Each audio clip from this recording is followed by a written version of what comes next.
Indus river system की बात करेंगे, अर्थात सिंधु नदी तंत्र की बात करेंगे।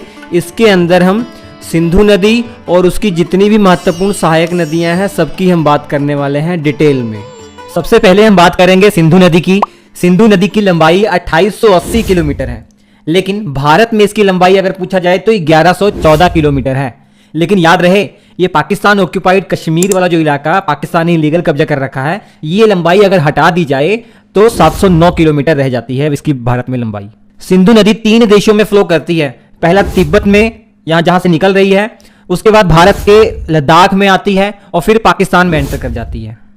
सिंधु नदी का उद्गम तिब्बत के अंदर एक झील है, मानसरोवर झील, और इसी के पास एक ग्लेशियर है जिसका नाम है बोखरचू ग्लेशियर। यहीं से सिंधु नदी का उद्गम होता है। हालांकि पहले माना जाता था सिनकबाब या सानो ख्वाबाब जो ग्लेशियर है वहां से इसका उद्गम माना जाता था, लेकिन ज्यादातर वैज्ञानिकों का मानना है कि बोखरचू ग्लेशियर से ही सिंधु नदी का उद्गम होता है। और यहीं बगल में आप देख रहे हैं ये कैलाश पर्वत भी यही बगल में ही है। याद रखिए, हम बात कर रहे हैं हिमालय के सबसे उत्तरी हिस्से की, मतलब ट्रांस हिमालय की हम बात कर रहे हैं।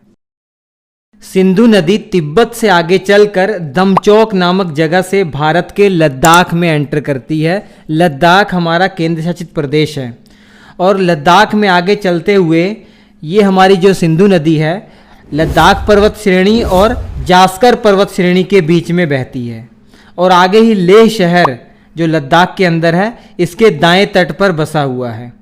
और बहुत फेमस नदी है श्योक, ये इसकी दाईं ओर से मिलने वाली इसकी एक सहायक नदी है। ये श्योक नदी आप देख रहे हैं कराकोरम पर्वत श्रेणी और लद्दाख पर्वत श्रेणी के बीच में ये फ्लो करती है और सिंधु नदी में मिल जाती है। इसके बाद सिंधु नदी एलओसी को पार करते हुए पाकिस्तान ऑक्यूपाइड कश्मीर वाले क्षेत्र में एंटर करती है जो गिलगित और बलूचिस्तान के नाम से जाना जाता है। आगे चलने के बाद जो गिलगित जगह है, इस गिलगित जगह के पास से हमारी सिंधु नदी शार्प साउथ की तरफ टर्न लेती है और यहाँ एक बहुत बड़े गार्ज का निर्माण करती है। अब गार्ज का निर्माण हो रहा है, इससे ये सिद्ध होता है कि हमारी जो सिंधु नदी है ना, हिमालय पर्वत के बनने से पहले से ही यहाँ फ्लो हो रही है। यही कारण है कि जैसे जैसे हिमालय का उत्थान हो रहा था तो आसपास की जमीन तो उठ रही थी, लेकिन जहाँ पर सिंधु नदी फ्लो हो रही थी उस जमीन को नदी ने नहीं उठने दिया, तो इसी कारण से गहरे गार्ज का निर्माण हुआ। और ये नदी आगे चलकर चिल्लास नामक एक जगह से पाकिस्तान में एंटर कर जाती है। पाकिस्तान में एंटर करने के बाद कुछ नदियां दाईं तरफ से इसमें आकर मिलती हैं, जैसे गिलगित हो गया। हालांकि गिलगित पाकिस्तान ऑक्यूपाइड कश्मीर में ही इसमें मिल जाती है। काबुल हो गया, कुर्रम हो गया, गोमल हो गया। उसके बाद सिंधु नदी कराची के पास जाकर अरब सागर में डेल्टा बनाती है और अपना पानी समुद्र में गिरा देती है। इसके बाद हम चर्चा करेंगे सिंधु की 5 सबसे महत्वपूर्ण सहायक नदियां की, जो इकट्ठा होकर पाकिस्तान के अंदर एक जगह है मिठानकोट, वहां पे सिंधु नदी में पंचनद नाम से मिल जाती है। इस पंचनद शब्द का अर्थ भी होता है 5 नदियों का समूह। ये पांचों जो नदियां हैं ना, झेलम, चिनाब, रावी, व्यास और सतलुज हैं। बात करते हैं सबसे पहले सिंधु की सबसे बड़ी जो सहायक नदी है चिनाब नदी की। चिनाब नदी का उद्गम कहाँ से होता है? हिमाचल प्रदेश के अंदर। आइए, हिमाचल प्रदेश में एक जिला है लाहौल और स्पीति जिला, और इसी जिले के अंदर एक दर्रा है बाड़ा लाचा दर्रा, और इस दर्रे के पास 2 नदियों का उद्गम होता है। एक भागा नदी है जो सूरजताल झील से निकल रही है, और एक चंद्रा नदी है जो चंद्रताल झील से निकल रही है। यही दोनों नदियां मिलकर चंद्रभागा नदी के नाम से जाने जाते हैं, और चंद्रभागा नदी को ही चिनाब नदी कहते हैं। तो बात उठती है कि चंद्र और भागा नदी का मिलन कहाँ होता है? तो इनका मिलन भी लाहौल स्पीति जिले के अंदर एक जगह है तांडी, यहाँ पर इन दोनों का मिलन होता है। उसके बाद ये चंद्रभागा नदी के नाम से जानी जाती हैं, और चंद्रभागा नदी ही चिनाब नदी कहलाती है। ये चिनाब नदी हिमाचल प्रदेश से होते हुए जम्मू कश्मीर में एंटर करती है, और जम्मू कश्मीर से बाहर निकलने के बाद ये पाकिस्तान में एंटर कर जाती है, और पाकिस्तान में जाकर आगे मिठानकोट के पास ये सिंधु नदी में मिल जाती है। चिनाब नदी को ऋग्वेद में अस्किनी नदी भी कहा गया है, और चिनाब नदी को अर्थववेद में कृष्णा नदी भी कहा गया है। सिंबल ऑफ लव या आशिका दा दरिया भी चिनाब नदी को कहा गया है, क्योंकि इस नदी के किनारे बहुत सारी लव स्टोरी पनपी है। इसी कारण से सिंबल ऑफ लव या आशिका दा दरिया चिनाब नदी को कहा जाता है। इसके बाद बात करते हैं झेलम नदी की। झेलम नदी का जो उद्गम होता है वो जम्मू कश्मीर के अनंतनाग जिले के अंदर एक वेरीनाग स्प्रिंग है, यहीं से इसका उद्गम होता है। हालांकि कुछ जगह आपको शेषनाग झील भी मिलता है, ऐसा इसलिए क्योंकि शेषनाग झील से भी कुछ पानी आकर इस नदी में मिलता है, लेकिन मुख्य तौर पर वेरीनाग स्प्रिंग ही इसका उद्गम माना जाता है। और ये नदी जम्मू कश्मीर में जब आगे चलती है तो श्रीनगर शहर इसी के किनारे बसा हुआ है। थोड़ा सा और आगे जाती है, वुल्लर झील इसी के रास्ते में पड़ती है, जो मीठे पानी की भारत की सबसे बड़ी झील है। और आगे चलकर बारामूला, उरी इसी के किनारे बसे हुए हैं। इनको तो आप बहुत अच्छे से ये जगह जानते होंगे। और थोड़ा सा और जम्मू कश्मीर में आगे चलती है तो एलओसी को पार करते हुए पाकिस्तान ऑक्यूपाइड कश्मीर वाले क्षेत्र में एंटर कर जाती है। और वहीं पे जो मुजफ्फराबाद डिस्ट्रिक्ट है, और इस मुजफ्फराबाद डिस्ट्रिक्ट में इसमें एक और नदी आकर मिलती है जिसे किशन गंगा नदी या नीलम नदी के नाम से भी जाना जाता है। उसके बाद ये नदी जस्ट साउथ टर्न लेती है और 170 किलोमीटर इंडिया और पाकिस्तान के बॉर्डर में बहती रहती है। और आगे चलकर पाकिस्तान में एंटर करने के बाद पाकिस्तान का जो पंजाब प्रोविंस है उसी के अंदर एक डिस्ट्रिक्ट है झांग डिस्ट्रिक्ट, उस डिस्ट्रिक्ट में ये चेनाब नदी में मिल जाती है। बात करते हैं रावी नदी की। रावी नदी का उद्गम देखिए कहाँ से होता है। हिमाचल प्रदेश के अंदर एक जिला है कांगड़ा जिला, इसी जिले में रोहतांग दर्रे के पास इसका उद्गम होता है। इसी बगल में ही कुल्लू पहाड़ी भी है। अब कांगड़ा जिला से निकलने के बाद हिमाचल प्रदेश के चंबा जिला में ये एंटर करती है। और रावी नदी पीर पंजाल जो पर्वत श्रेणी है और धौलाधार पर्वत श्रेणी है, इन दोनों के बीच में फ्लो करती हुई पंजाब में एंटर करती है। पंजाब का जो सबसे पहले जिला पड़ता है पठानकोट, पठानकोट में एंटर करती है। यहीं पर इसके ऊपर रंजीत सागर बांध बनाया गया है जिसे थीन बांध भी कहते हैं। पंजाब के पठानकोट जिले से होने के बाद ये इंडिया और पाकिस्तान के बॉर्डर पर फ्लो करती है। पंजाब राज्य का गुरदासपुर, अमृतसर इस बॉर्डर पर स्थित है जहां से ये फ्लो करती है। उसके बाद ये पाकिस्तान के पंजाब प्रांत में एंटर करती है और यहीं पर लाहौर शहर इसी नदी के किनारे बसा हुआ है। और आगे चलने के बाद झांग जो जिला है, पाकिस्तान का झांग जिला, इसके दक्षिणी हिस्से में आकर ये चिनाब नदी में मिल जाती है। वैदिक काल में इस नदी को पुरुषणी नदी कहा गया है और संस्कृत में इस नदी को इरावती नदी भी कहा गया है। आगे बच्चों हम बात करेंगे व्यास नदी की। व्यास नदी का उद्गम भी हिमाचल प्रदेश के अंदर जो सोलांग वैली है ना, इसी के पास एक व्यास कुंड है, यहीं से इसका उद्गम होता है। और हिमाचल प्रदेश में फ्लो करती हुई हिमाचल प्रदेश के मनाली और कुल्लू से होती हुई जब ये आगे की तरफ आती है, हिमाचल प्रदेश के अंदर ही एक इस पर डैम बनाया गया है, महाराणा प्रताप सागर डैम, बहुत फेमस है। उसके बाद थोड़ा सा आगे चलने के बाद पंजाब में जब ये एंटर करती है, पंजाब के होशियारपुर जिले में ये एंटर करती है। उसके बाद कपूरथला डिस्ट्रिक्ट में जाने के बाद एक जगह है हरिके, इस हरिके नामक जगह पर जाने के बाद सतलुज नदी में ये मिल जाती है। व्यास नदी को बिपाशा नदी भी कहा जाता था। इसके बाद बच्चों बात करते हैं सतलुज नदी की। सतलुज नदी का उद्गम तिब्बत के अंदर एक जो मानसरोवर झील है ना, इसी के पास एक झील है राकसताल, इसी से इसका उद्गम होता है। तिब्बत में आगे चलने के बाद भारत के अंदर जब ये एंटर करती है तो ये इलाका आप देख रहे हैं हिमाचल प्रदेश है। हिमाचल प्रदेश के शिपकिला दर्रा के पास से ये भारत में एंटर करती है और हिमाचल प्रदेश में आगे फ्लो करती हुई हिमाचल प्रदेश और पंजाब के बॉर्डर पर हिमाचल प्रदेश का एक ज़िला है बिलासपुर, यहीं पर इसके ऊपर बहुत ही फेमस बांध बनाया गया है भाखड़ा डैम। और आगे चलकर थोड़ा सा पंजाब वाले क्षेत्र में इस पर एक बांध बना हुआ है नंगल डैम। तो कई बार इन दोनों डैम को इकट्ठा भाखड़ा नंगल डैम बोल दिया जाता है, ये इस पर बना हुआ है। और ये नदी आगे चलती है, लुधियाना जो शहर है, जो डिस्ट्रिक्ट है पंजाब का, ये इसी की नदी के किनारे बसा हुआ है। और आगे चलकर हरिके जो जगह है ना, यहाँ पर जाने के बाद व्यास नदी इसमें मिल जाती है और यहीं पर हरिके बैरेज बना हुआ है। आप समझ लीजिए हरिके डैम एक बांध समझ लीजिए।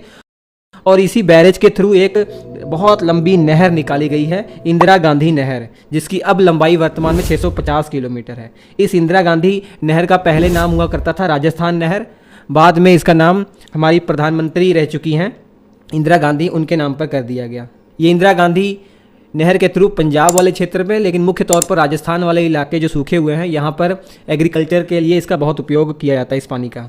और फिर हमारी जो सतलुज नदी है पाकिस्तान और इंडिया बॉर्डर पर 120 किलोमीटर लगभग फ्लो करती हुई आगे चलकर पंजाब जो प्रांत है पाकिस्तान का, उसमें जाकर चिनाब में मिल जाती है। और आगे आप जानते हैं ये जो पांचों नदियों का संगम हो गया है, ये पंजनद नाम से जानी जाती है। पंजनद का अर्थ भी होता है 5 नदियों का समूह।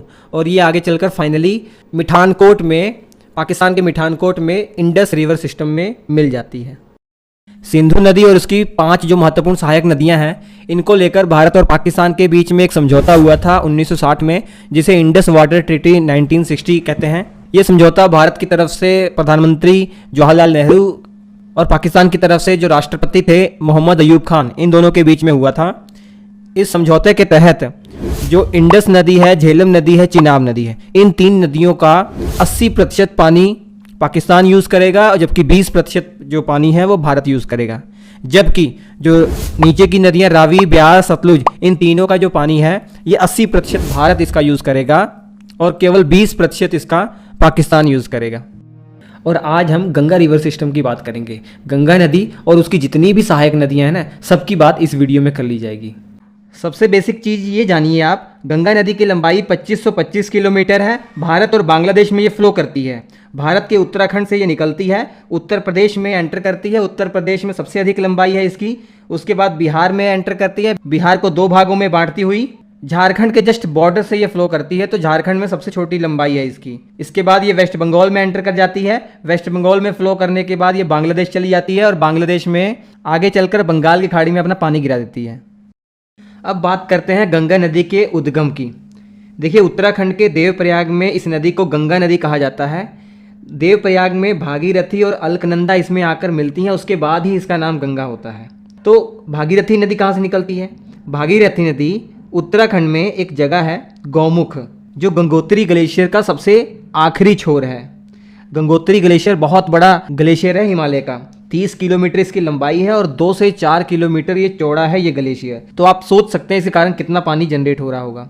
उसके बाद भागीरथी नदी उत्तरकाशी जिले से होते हुए टेहरी नाम की जगह पर पहुंचती है, जहां पर इस पर एक बांध बना हुआ है जो भारत का सबसे ऊंचा बांध है। और आगे चलकर भागीरथी नदी देवप्रयाग में अलकनंदा को ज्वाइन करती है। अब अलकनंदा नदी के बारे में बात करते हैं। देखिए, इस नदी के रास्ते में 5 प्रयाग पड़ते हैं जो हिंदू धर्म में होली प्लेस माने जाते हैं, उन्हें भी याद रखना है। अलकनंदा का उद्गम सबसे पहले देखिए उत्तराखंड में जो ये सतोपंथ ग्लेशियर है, यहाँ से इसका उद्गम होता है। यही बगल में बद्रीनाथ भी यहाँ स्थित है। उसके बाद पहला जो प्रयाग है विष्णु प्रयाग है, जहाँ पे अलकनंदा नदी में धौली गंगा आकर मिल जाती है। और दूसरा प्रयाग यहाँ पर नंद प्रयाग, याद रखना आपको, यहाँ पे नंदाकिनी नदी अलकनंदा में मिलती है। उसके बाद तीसरे नंबर पर कर्ण प्रयाग याद रखना है आपको, यहाँ पर पिंडर गंगा आकर मिलती है अलकनंदा में। फिर रुद्र प्रयाग याद रखना है, जहां पर मंदाकिनी नदी अलकनंदा में मिलती है। और लास्ट में 5वें नंबर पर देव प्रयाग आपको याद रखना है, जहां पर अलकनंदा और भागीरथी आकर मिलती हैं। और देव प्रयाग के बाद हमारी ये नदी गंगा नदी कहलाती है। देव प्रयाग के बाद गंगा नदी ऋषिकेश पहुंचती है और ऋषिकेश के बाद हरिद्वार पहुंचती है। याद रखिए, ऋषिकेश और हरिद्वार के बीच में शिवालिक हिमालय है, मतलब हिमालय पर्वत का जो सबसे दक्षिणी छोर है वो इसी के बीच में स्थित है। इसका मतलब ये हुआ हरिद्वार पहुंचते ही ये मैदानी क्षेत्र में आ जाती है। इसके बाद उत्तर प्रदेश में एंटर करती है। सबसे पहला डिस्ट्रिक्ट बिजनौर ही पड़ता है और आगे चलकर कानपुर जो शहर है इसी नदी किनारे बसा हुआ है। कानपुर उत्तर प्रदेश का सबसे बड़ा शहर है। और आगे चलकर प्रयागराज में इसमें यमुना नदी आकर मिल जाती है।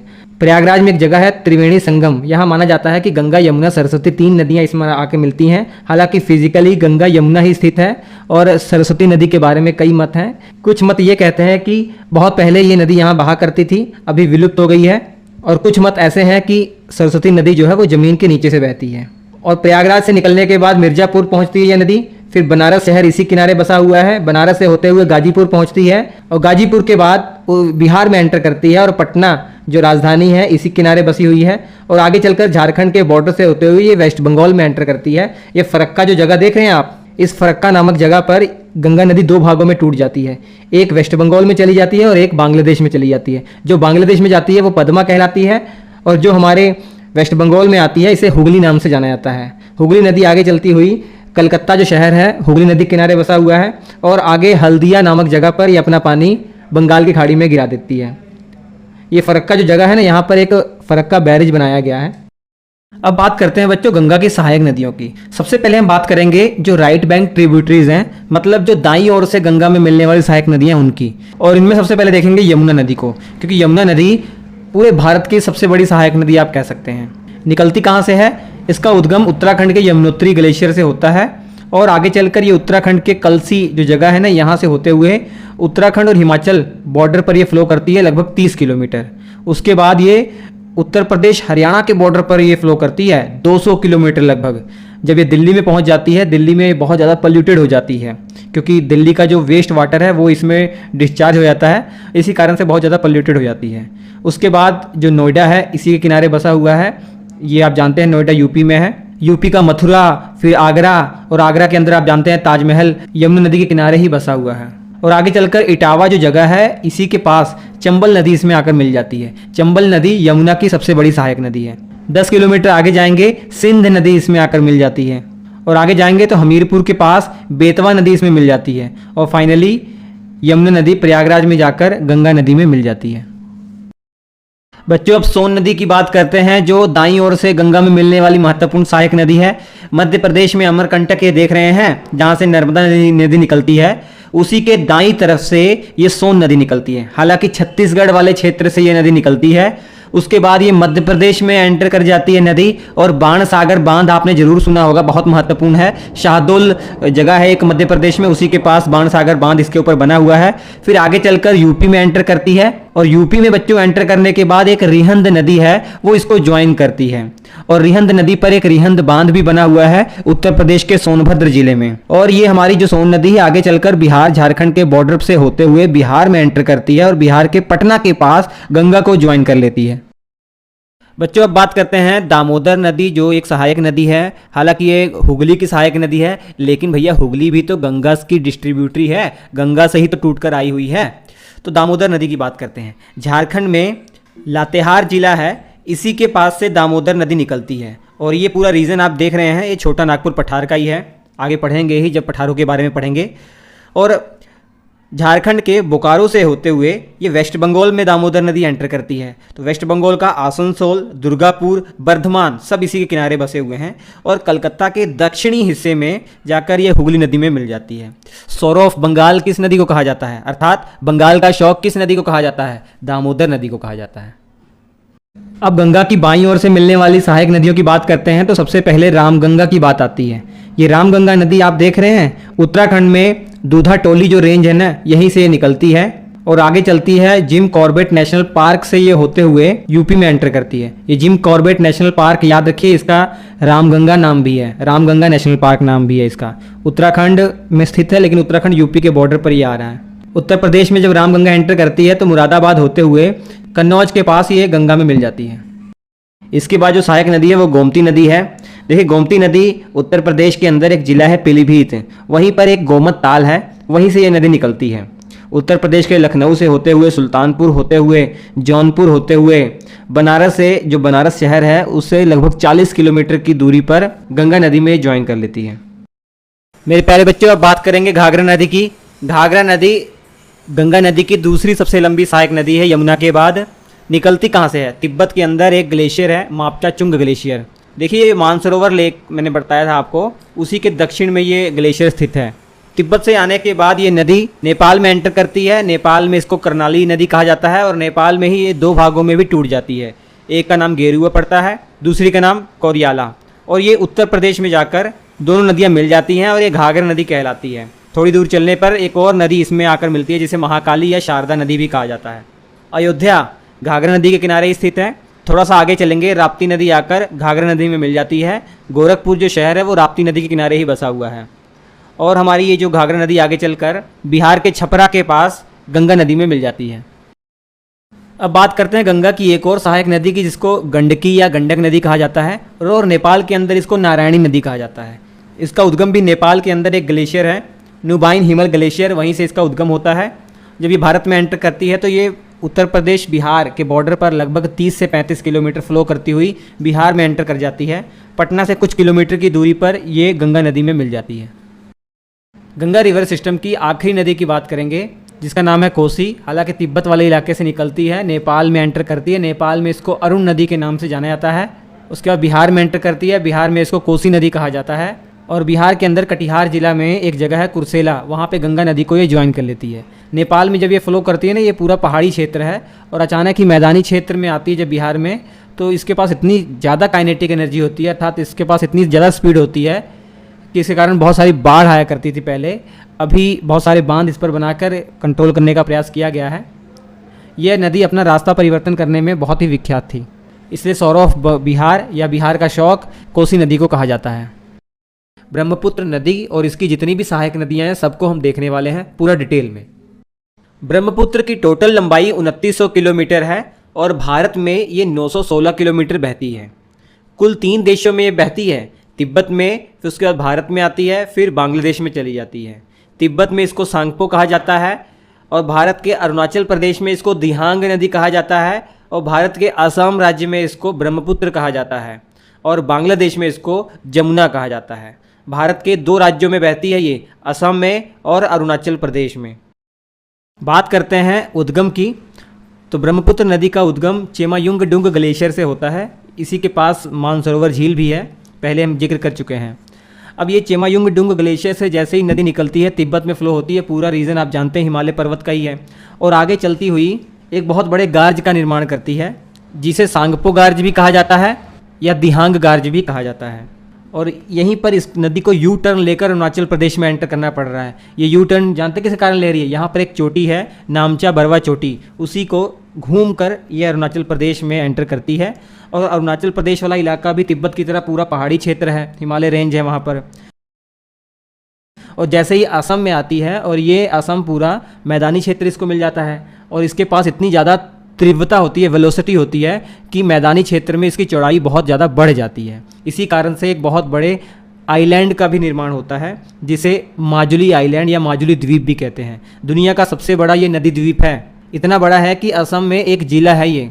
आगे चलकर बांग्लादेश में ये एंटर करती है और बांग्लादेश में पद्मा नदी में मिल जाती है। पद्मा कोई और नहीं, ये गंगा नदी ही है, बांग्लादेश में इसको पद्मा कहा जा रहा है। और बंगाल की खाड़ी में अपना पानी ये मिलकर गिराते हैं और दुनिया का सबसे बड़ा डेल्टा सुंदरवन डेल्टा जो कहा जाता है यहीं पर बनता है, बांग्लादेश और हमारे भारत के वेस्ट बंगाल वाले इलाके में।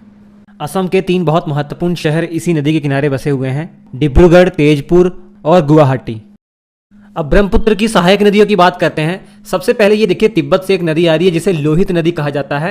अरुणाचल प्रदेश होते हुए असम के अंदर ये ब्रह्मपुत्र नदी में मिल जाती है। और एक दिबांग नदी है, ये दिबांग जो घाटी है यहाँ से निकलती है, अरुणाचल प्रदेश के अंदर से निकलती है और असम में जाकर ये लोहित नदी में मिलती है। और लोहित नदी हम जानते ही हैं ब्रह्मपुत्र नदी में मिल जाती है। याद रखिए लोहित नदी को खूनी नदी भी कहा जाता है क्योंकि इसके रास्ते में लाल मिट्टी पड़ती है, उस लाल मिट्टी के कारण इसका कलर लाल हो जाता है। भूपेन हजारिका ब्रिज आपने सुना होगा, ये भी लोहित नदी पर बना हुआ है। इसकी लंबाई 9.15 किलोमीटर है।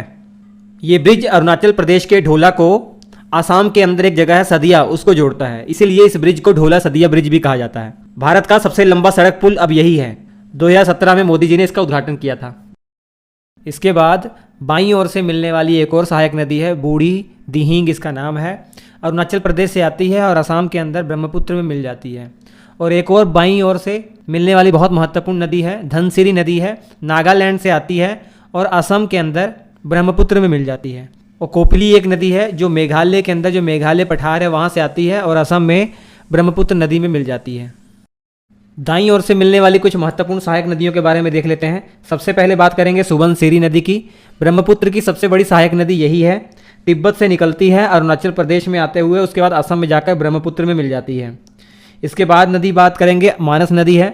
मानस नदी प्यारे बच्चों ये भी तिब्बत से आ रही है, लेकिन अरुणाचल प्रदेश में आने के बाद ये भूटान में चली जाती है, फिर असम में आकर ब्रह्मपुत्र नदी में अपना पानी गिराती है। और असम के अंदर इस नदी के किनारे एक नेशनल पार्क है जिसका नाम भी मानस नेशनल पार्क है, बहुत फेमस है। उसके बाद तीस्ता नदी की बात करते हैं। सिक्किम से इसका ओरिजिन होता है, वेस्ट बंगाल होते हुए बांग्लादेश में जाकर ब्रह्मपुत्र में अपना पानी गिरा देती है। ये थी सभी जो महत्वपूर्ण सहायक नदियाँ हैं ब्रह्मपुत्र की वो।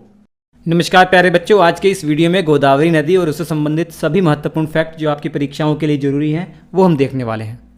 गोदावरी नदी की लंबाई 1465 किलोमीटर है। भारत की दूसरी सबसे लंबी नदी है ये गंगा के बाद। गोदावरी नदी को बूढ़ी गंगा और दक्षिण गंगा भी कहा जाता है।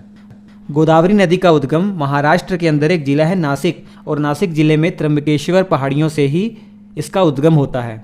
महाराष्ट्र से होते हुए तेलंगाना में एंटर करती है और तेलंगाना छत्तीसगढ़ के बॉर्डर से होते हुए आंध्र प्रदेश में जाती है और बंगाल की खाड़ी में अपना पानी गिरा देती है और डेल्टा का निर्माण भी करती है।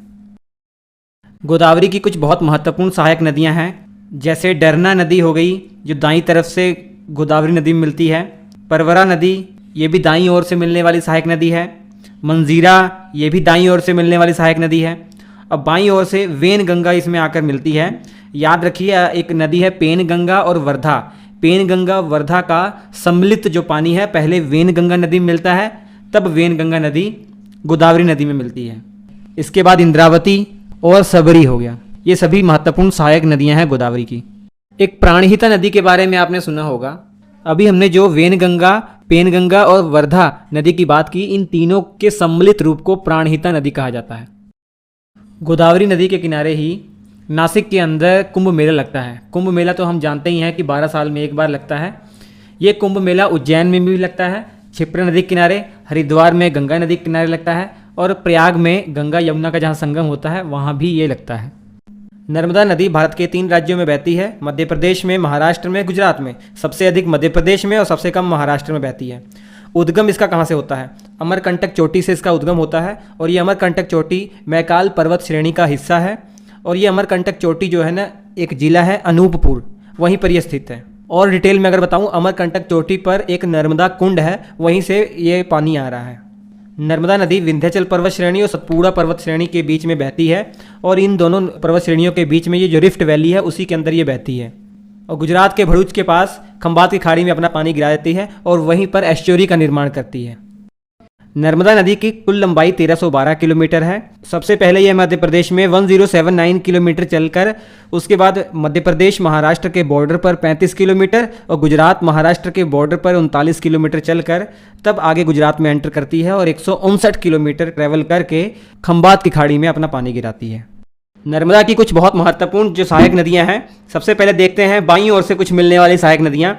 ये बंजर हो गया, शेर हो गया, शक्कर हो गया, दूधी हो गया, तवा हो गया, गंजाल हो गया, गोई हो गया, करजन हो गया। और दाईं तरफ से इसमें हिरन आकर मिलती है, तेंदोनी आकर मिलती है, बरना, कोलार, हथनी और सांग, ये सभी महत्वपूर्ण सहायक नदियां हैं नर्मदा नदी की। 2 बहुत फेमस वाटरफॉल हैं जो नर्मदा नदी के कारण बने हुए हैं, कपिलधारा वाटरफॉल और धुआंधार वाटरफॉल, दोनों ही मध्य प्रदेश में हैं। नर्मदा नदी पर कुछ महत्वपूर्ण बांध भी बनाए गए हैं, जैसे सरदार सरोवर बांध गुजरात में है, इंदिरा सागर बांध मध्य प्रदेश में है, ओमकारेश्वर बांध मध्य प्रदेश में है, बरगी डैम ये भी मध्य प्रदेश में है और महेश्वर डैम जो है ये भी मध्य प्रदेश में है। भारत का एक मंदिर आपने सुना होगा, ओमकारेश्वर मंदिर, बहुत फेमस प्रसिद्ध मंदिर है, ओमकारेश्वर धाम कह दिया जाता है, जो 12 ज्योतिर्लिंग हैं उनमें से ये एक है। ये भी इस नर्मदा नदी के किनारे है मध्य प्रदेश में। नर्मदा नदी भारत की एकमात्र ऐसी नदी है जिसकी परिक्रमा की जाती है, जो 3 साल 3 महीने 13 दिन में पूरी की जाती है। ये परिक्रमा अगर शुरू करनी है या तो आप अमरकंटक से शुरू कर सकते हैं या ओमकारेश्वर जो धाम है यहाँ से शुरू कर सकते हैं और दोबारा से घूमकर उसी जगह पर आएंगे आप तो आपकी ये परिक्रमा पूरी मानी जाएगी। ताप्ती नदी और उससे संबंधित जितनी भी इंपॉर्टेंट चीज़ें हैं आपकी परीक्षा के लिए सब मैं आपको बताने वाला हूँ। ताप्ती नदी का उद्गम मध्य प्रदेश के अंदर एक जिला है बैतूल जिला, उसी जिले के अंदर एक जगह है मुल्ताई, ये पठारी क्षेत्र है। इसी मुल्ताई नामक स्थान से ताप्ती नदी का उद्गम होता है। नर्मदा की तरह ये भी भ्रंश घाटी में बहती है। सतपुड़ा पर्वत श्रेणी जो आपने पढ़ी थी ना, उसी के दक्षिण में ये बहती है। ये भी 3 राज्यों में बहती है, मध्य प्रदेश, महाराष्ट्र और गुजरात में। इसकी लंबाई 724 किलोमीटर है। पश्चिम की ओर प्रवाहित होने वाली नर्मदा नदी के बाद इसी का नंबर आता है लंबाई के मामले में, मतलब दूसरे स्थान पर यही है। प्रायद्वीप भारत की सबसे लंबी नदी जो पश्चिम की ओर प्रवाहित होती है वो नर्मदा है और ताप्ती दूसरे नंबर पर आती है। ताप्ती नदी भी अपना पानी खंबात की खाड़ी में गिराती है और वहीं पे एस्चुरी का निर्माण करती है, मतलब अपने साथ जो भी अवसाद लाती है ये समुद्र में गिरा देती है। इसकी कुछ महत्वपूर्ण सहायक नदियां जैसे पूर्णा, बाघुर, बोरी और गिरना है। काकरापारा जो न्यूक्लियर पावर प्लांट है गुजरात के अंदर, ये ताप्ती नदी के किनारे ही है। और उकाई बांध ये भी गुजरात के अंदर है, इसी ताप्ती नदी के ऊपर सूरत के पास। और सूरत शहर भी बच्चों इसी ताप्ती नदी के किनारे बसा हुआ है। Krishna 3rd longest river of India है, मतलब गंगा और गोदावरी के बाद तीसरी सबसे लंबी भारत की नदी कृष्णा ही है। इसकी लंबाई 1400 किलोमीटर है। महाराष्ट्र, कर्नाटक, तेलंगाना और आंध्र प्रदेश में ये बहती हुई बंगाल की खाड़ी में अपना पानी गिराती है। इसका उद्गम महाराष्ट्र के अंदर एक जिला है सतारा, उसी जिले के अंदर महाबलेश्वर से ही इसका उद्गम होता है। कृष्णा की कुछ सहायक नदियाँ जो परीक्षा के लिए बहुत उपयोगी हैं, जैसे दाईं ओर से यहाँ पर देख रहे हैं कोयना नदी आकर मिलती है। कोयना नदी के ऊपर कोयना बांध भी बना हुआ है। उसके बाद यहाँ पंचगंगा नदी भी दाईं ओर से कृष्णा में मिल जाती है। और उसके बाद दूध गंगा नदी आपने सुना होगा, ये भी दाईं ओर से मिलने वाली नदी है। घाट प्रभा नदी ये भी दाईं ओर से कृष्णा में मिलती है। माल प्रभा नदी ये भी दाईं ओर से मिलती है। और बहुत इंपॉर्टेंट तुंगभद्रा नदी जो दो नदियों के संगम से मिलती है, तुंग और भद्रा, और ये मिलने के बाद तुंगभद्रा नाम से जानी जाती है और ये दाईं ओर से कृष्णा में मिल जाती है। उसके बाद बाईं ओर से दो बहुत महत्वपूर्ण नदियां हैं। भीमा नदी ये बाईं ओर से मिल रही है कृष्णा में, और जो सबसे लार्जेस्ट ट्रिब्यूटरी कह सकते हैं कृष्णा की, ये भीमा नदी है। मूसी नदी, हैदराबाद जो शहर है ये मूसी नदी के किनारे ही बसा हुआ है। इसके बाद डेल्टा बनाती हुई कृष्णा नदी बंगाल की खाड़ी में अपना पानी गिराती है। नागार्जुन सागर डैम ये आंध्र प्रदेश और तेलंगाना के बॉर्डर पर कृष्णा नदी के ऊपर बना हुआ है, बहुत फेमस बांध है ये। श्रीसाइलम बांध ये भी आंध्र प्रदेश तेलंगाना के बॉर्डर पर है और कृष्णा नदी के ऊपर ये भी बहुत फेमस है परीक्षा की दृष्टि से।